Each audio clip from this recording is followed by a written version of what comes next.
are joined by Ms. Pinky Mehta, Chief Financial Officer, Aditya Birla Capital Limited. A qualified chartered accountant with over 3 decades of diversified experience, Pinky Mehta has been a part of the Aditya Birla Group since 1991 and was its first woman officer. In her role as the Chief Financial Officer at Aditya Birla Capital Limited, Pinky is responsible for finance, accounts, banking, secretarial, taxation, MIS, mergers, restructuring, fundraising, and more. Ms. Mehta, welcome to the show. Thank you. Thanks for giving me an opportunity to share my views. Well, I'm looking forward to learning some really great things today. Before we start, let's set some context.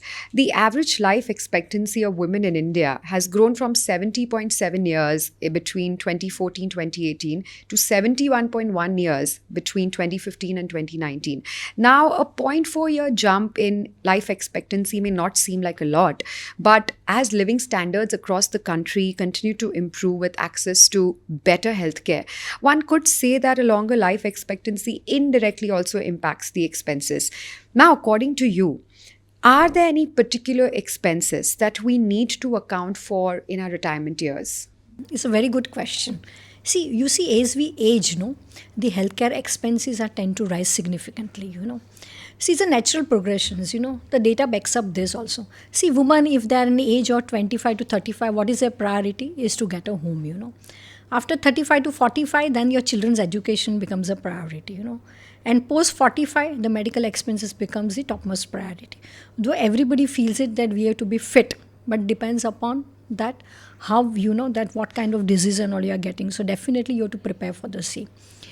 So the thing is now the healthcare expenses are growing exponentially, impacting 90 million individuals with expense exceeding 10% of their overall budget.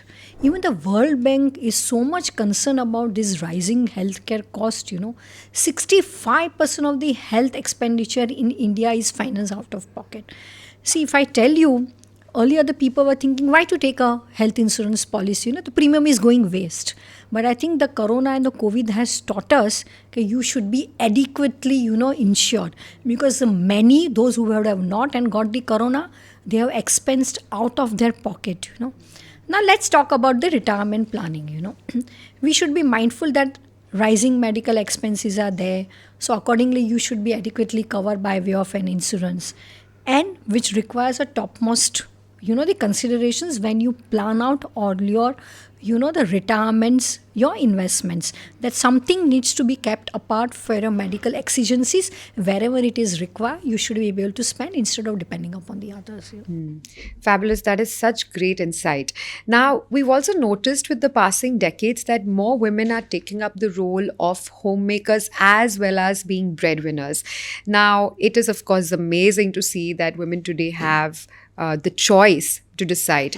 But there is still enough reason for concern. For example, there are life events like childcare, career breaks. All of these reduce the time spent in employment. And that does impact wealth accumulation for women. Now, is there a connection between household responsibilities and reduced retirement savings? The thing is that where the life events like childcare, career breaks plays a pivotal role, These factors reduce the time spent on employment directly, impacting the rate of the wealth accumulations for the woman, Because many times what happens that you are in the career peak, when you deliver the, the child, then sometimes you don't have the ecosystem available to you to take care of that. Then what will happen? It's a woman in India which needs to, sacrifice. They will take a break in their job. And then they will see that when the child becomes a bit of an, the understanding age, when he starts going to the full-time school, then they would like to, again join. So what happens is that their savings, the accumulation of the wealth, that is stopped, completely. The other thing is that only 15% of women shares the household chores equally with their partners. The whopping 70% acknowledge that the partners in the primary, they are the breadwinners, Many times what happens also that women, though they earn, but they keep the full responsibility of, investing in all these things with their spouse. Usually, their savings are also in there. joint accounts, and they don't take that decisions. It is a spouse who takes the decisions that where it needs to be invested and all these things.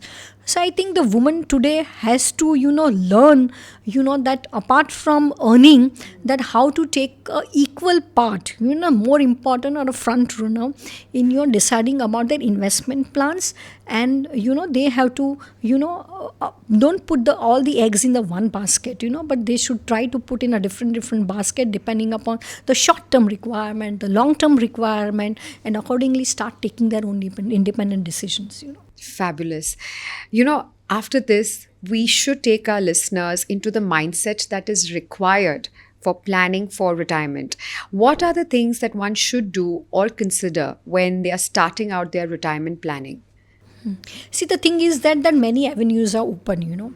And the thing is that if you don't have a proper knowledge about that where you need to invest, usually what the females do, they will put it into the 7. They are the risk averse. So they usually try to put it into the fixed deposit, which is the safest, Then they will try to put it into the government securities like NSC, KVP, whatever is, postal savings and all these things. Some you need to put it into, say for an example, in the equity. But the thing is that you are so much tied up with your routine course and your office duties and all these things, it is very difficult to directly invest into the equity. See, in that case, the mutual funds plays a very important role.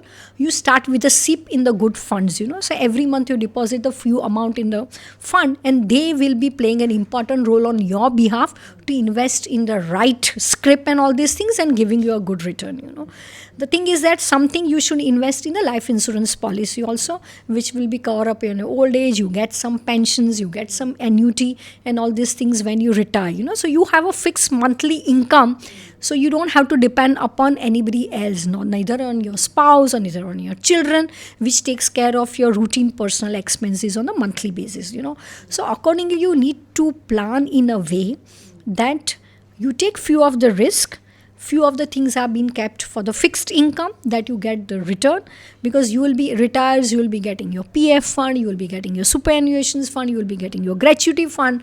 So accordingly, you plan in a way, and there are many of the the good financial advisors are there at this point in time. Forget the days of the old age where you didn't had. You can take their advice, and accordingly they plan your full the retirement amount depending upon what kind of needs you are going to have it. So you get a good advisors, so take their advice, take some independent view, don't depend fully on them. Look around the world, speak to your colleagues, your bosses and all these things, where I put it, and don't shy away to take any of the advice, and try to put it in the different baskets. You buy a pension scheme, you buy a life insurance premium, put it something in a mutual fund, something you put it in the fixed deposit or in the government securities, the post office savings schemes and all. I think that's a good way to plan your retirement plans. Ms. Mehta, today there is so much financial advice floating around. There are so many self-proclaimed financial advisors that, want to tell you where to invest. How can our listeners know whom to trust and which source to go to? You rightly said they are mushrooming, to be very frank. So the thing is that when you select, maybe you would not have a full-fledged knowledge, and you really need to take the help of an advisor. But my advice to all the women investors is that before choosing any of the advisor, you should be frank enough to ask that what kind of advice he is giving, okay? Then what kind of returns his investors he has given, and what kind of experience he is having, what kind of track record, he is having in giving this investment advice. So choose a right advisor, and you should be frank enough to ask him that the returns which he has been able to deliver to his investors. And you should not depend on one advisor, to be very frank. You should have 2-3 advisors, consult them. I think you will be able to get a good amount of knowledge when you discuss with them that who is the right advisor for you. Don't depend only on your spouse, that very wants to invest. You should be quite vocal enough and to understand, that when you will be requiring the fund, be independent at the time also after retirement, that you don't have to depend upon your spouse and your children, for your day-to-day financial needs, and even in the needs when you have to bear the medical expenses, So I think we need to have a good knowledge about and start taking your independent decisions and be a vocal in this. Yes. Amazing. Thank you so much, Miss Mehta. It was wonderful chatting with you. Thanks a lot. It was a good opportunity.